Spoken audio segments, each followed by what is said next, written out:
And welcome in. How you doing? Christian, what's going on, buddy? Not too much. Just another week getting ready for this game, which Ross Tucker called it aptly and appropriately, I think. The battle for the basement. The Patriots, the Miami Dolphins, a matchup between two teams that somehow the Patriots are favored in. Looking ahead to this matchup here and what this game could sort of represent. A 2-3 record going into the rest of this schedule, which we've talked about, Tommy, does lighten up a little bit. Is there a chance for a season here still, or are we kind of past that at this point?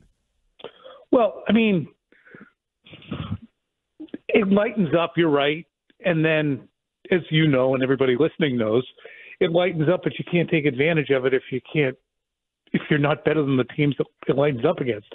I mean, they lost 30-13 to a good team, and the week before they were virtually non-competitive against what is probably a less than average team that played well. The Jets did on that night. There were circumstances involved, but yeah, you're right. It lightens up, and they could certainly. I think things would go a long way toward being improved if they can look better defensively. If you just had something you could hang your hat on, and the lack of discipline is as maddening as the injuries are disappointing. And I think that you can make a conclusion, despite all the injuries on defense, that right now they're not taking the style of coaching and that is being given to them. And I say style because they know they understand the concept of what they're being told to do. They're not doing it. So does it have to be phrased differently? And that's what I find interesting is this coaching staff gets more enmeshed in what it wants to do is, okay, well, what do we have to tweak? Because we're not getting through to them with the nice guy stuff, or we're not getting through to them with the urgency stuff. Does Ramondre Stevenson have to be treated differently? Do guys have to be treated differently along the edge setting stuff? So that's where I am. Tom, is this coaching staff in danger of losing the locker room? I don't want to say mutiny. There's a report out there that maybe someone is saying that there's a verge of a mutiny in the locker room. But are they on the verge of losing the locker room? Yeah, I think I phrased it as teetering after I heard Devon Godshaw. Mm-hmm. But losing the locker room or having mutinies, look, fear the players only meeting. I think that's what you have to bear in mind. But as Mayo himself used to tell me when he was on our show, he's like 80% of the guys are right there in the middle. 10% are pulling the wrong way, and 10% are pulling exactly the right way. Right. It's which 10% wins. And when you see Bentley go down and Andrews go down, you've got two massive leaders on both sides of the ball whose voices are not going to be heard. And it's kind of a young team, too, in some respects. So young players who don't have a backlog of experience in what the NFL can be like and the length of time that an entire season encompasses, they can start to freak out about, oh, what about me? They don't know what they're doing. I think that's the extent of the mutiny that I would see. So I would find it hard to call mutiny. Mutiny means they storm the coach's office and say, you're done. You can't coach us. Right. Josh McDaniels or something like that, right? Like, yeah, that's not happening. So I think it would be better phrased as frustration bordering on resignation. But nobody has that kind of time for 9 syllables to describe it. You talked about David Andrews and the stabilizing presence that he had, and you just sort of alluded to it right there, Tommy. I think when I heard that, I thought, yeah, he is a stabilizing presence, but we haven't watched a particularly stable team here. How much worse can this get without David Andrews? The question, I think, is how much does this lightened schedule impact what the Patriots are now capable of? Because the Jets looked at the Patriots and said, let's blitz these guys. I don't think they could stop us. They ran through them. The Niners said, well, we don't blitz either, but if they're going to blitz, we're going to blitz. And they ran right through them. Are the Dolphins capable of doing the same thing? Do the Patriots remain static? I mean, I don't think anyone really ever does. If you have a bad game at the plate or a bad day on the golf course or a bad day at the office, you say, you know what, I'm going to go home and work on some of that stuff so it doesn't happen again. That was embarrassing. So you can't expect the Patriots to remain just as bad. But then comes the question of, do you have the talent to stop it anyway? It's one thing to say, well, we don't want to see that happen again. And it's the other to have the personnel available to you to stop it. They insist that they can. So we will see. Speaking of we will see, this defense, I think a lot of people thought they were going to see it maybe be more competitive, maybe even help win games or keep it in games. The underachievement we've seen through the first month, do you think that's no Judon, no Barmore, lose Bentley? Do you think that's Bill Belichick's gone, Steve Belichick's gone? What do you put the finger on there? Great question. It's got to be, as Bill used to say, a mosaic. I think the Barmore impacts the entire pass rush and certainly the way guys perform up front.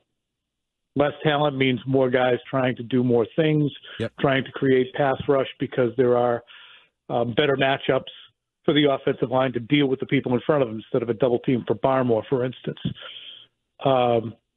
Bentley at the second level puts Tavai in a position where he is maybe asked to do more things instead of just being a reactive linebacker. Back into the defense, Duggar out there last week. And what the hell's Jalen's last? Hawkins? Yes.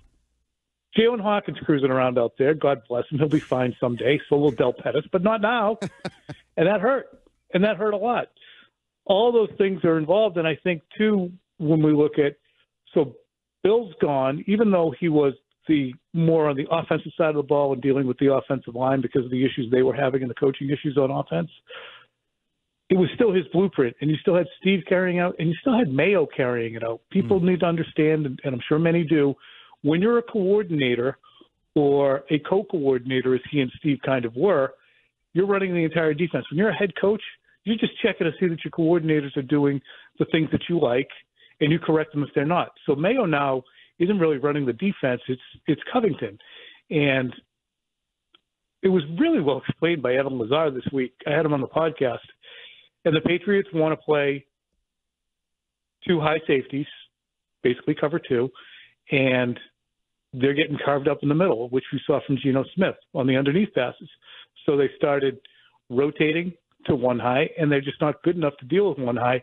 And teams like the Jets with Rodgers, the Seahawks with Geno, and then Kyle Shanahan were able to go, we see what you're doing, and we know how to take care of this, so sorry, boom. 40-yard throw, boom, 18-yard throw, boom, third down conversion.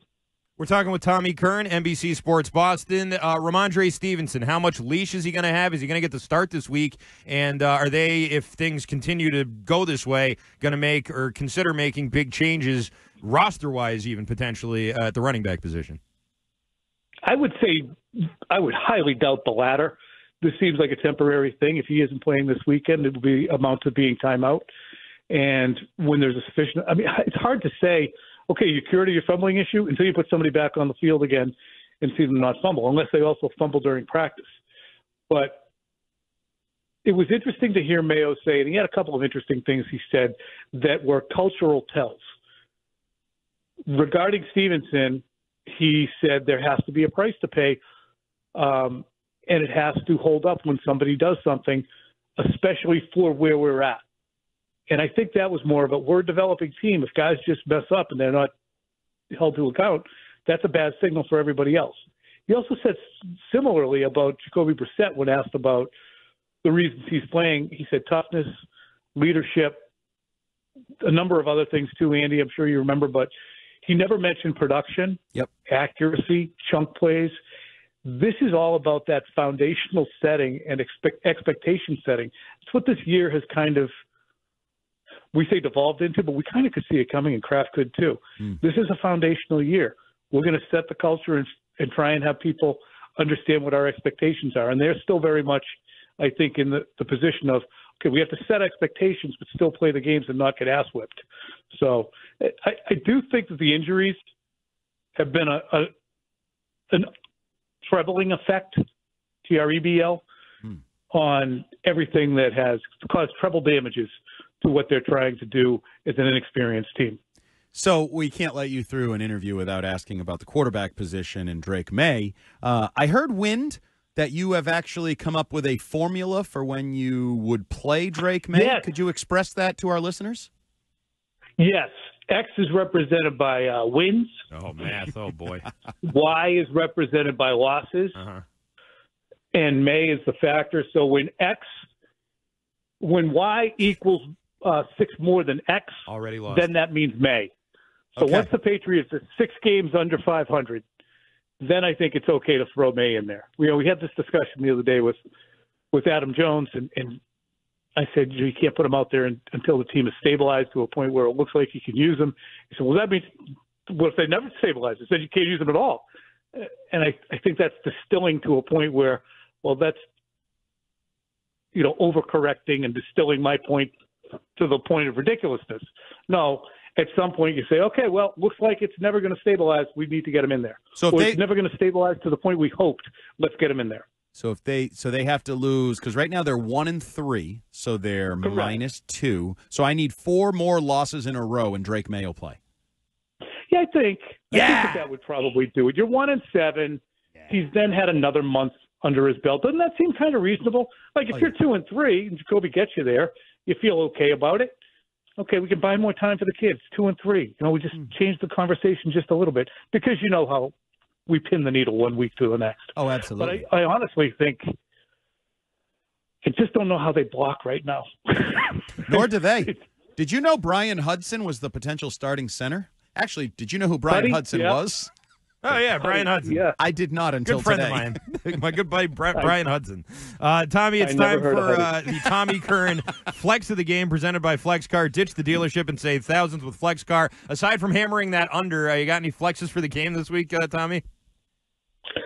Flex for the game has to continue to be over with Demario Douglas. He's too good a player, too talented a player, and the ball has to find its way to him. I mean, it's anemic. Do you know that there's 24 receivers in the NFL with more receptions than the entire Patriots wide receiving corps? I believe it. I believe it. That's a good number. Jesus. I mean, it's a bad number, but it's a good number. So they need to try and flip that. Just try and make that list a little shorter. Interestingly, too, only one of those guys with the 26 or more catches, I can't remember what it was, 27 or more, was a tight end. And there were no running backs. Hmm. I know. The game is changing a little. Really we used to have running backs and tight ends with a crap ton of catches. Now it is wide receiver heavy with getting the ball more than tight ends and running backs on checkdowns. We should probably go get a wide receiver then. Well, you got them. We do? Need line. You need a line. Oh, yeah, that too. A line would help. Yeah, a line would and definitely wide help. receiver. All right, one foot in front of the Step other. at a Tommy time. Curran, great to talk with you as always.